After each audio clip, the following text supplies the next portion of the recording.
va parler de 7-Eleven aujourd'hui avec vous, Noémie Vira. On connaît les petites supérettes notamment qui sont très présentes en Asie. Ils veulent se lancer, c'est américain, 7-Eleven, ils veulent se lancer dans la mobilité électrique. Oui, comment la grande distribution peut-elle favoriser les mobilités douces? Cette enseigne américaine a peut-être trouvé la bonne idée. Au lieu de signer un partenariat avec un prestataire externe, elle a décidé de développer son propre réseau de recharge rapide et aussi une application donc dédiée aux propriétaires de véhicules électriques. L'objectif, c'est de permettre la recharge ultra rapide de ces véhicules. Donc 7-Eleven a installé des chargeurs de niveau 3 qui peuvent recharger 80% des véhicules en 30 minutes. L'application qu'on peut télécharger sur l'App Store, elle permet aux conducteurs de localiser les points de recharge à proximité et de payer sans contact. Alors pour l'instant, ce programme concerne une sélection de magasins situés au Texas, en Floride et en Californie. Et l'objectif, c'est de généraliser cette offre sur l'ensemble des 13 000 magasins de l'enseigne aux États-Unis et au Canada. Bon, c'est un peu comme Leclerc qui a des stations-service. Ils ont fait une étude de marché auprès des consommateurs et ils se sont dit tiens, c'est ce qu'ils veulent.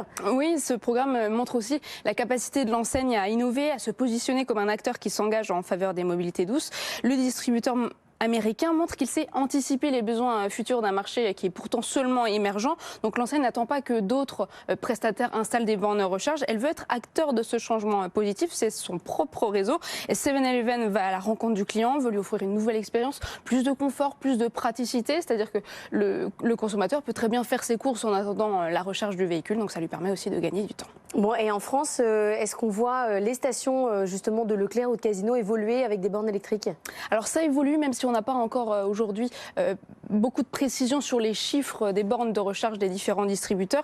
Les enseignes, elles ont signé l'objectif 100 000 bornes. C'est un projet porté par le gouvernement en 2020. Leclerc compte plus de 2300 points de charge répartis sur toute la France. L'enseigne vise 10 000 bornes d'ici 2025. Système U a annoncé un engagement de 2 000 bornes et l'objectif de Carrefour, c'est 5 000 bornes de recharge d'ici 2025. Il faut savoir que l'Hexagone compte actuellement plus de 85 000 points de recharge ouverts au public et 36% de ces bornes sont implantées dans des zones de commerce, donc un peu plus de 30 000.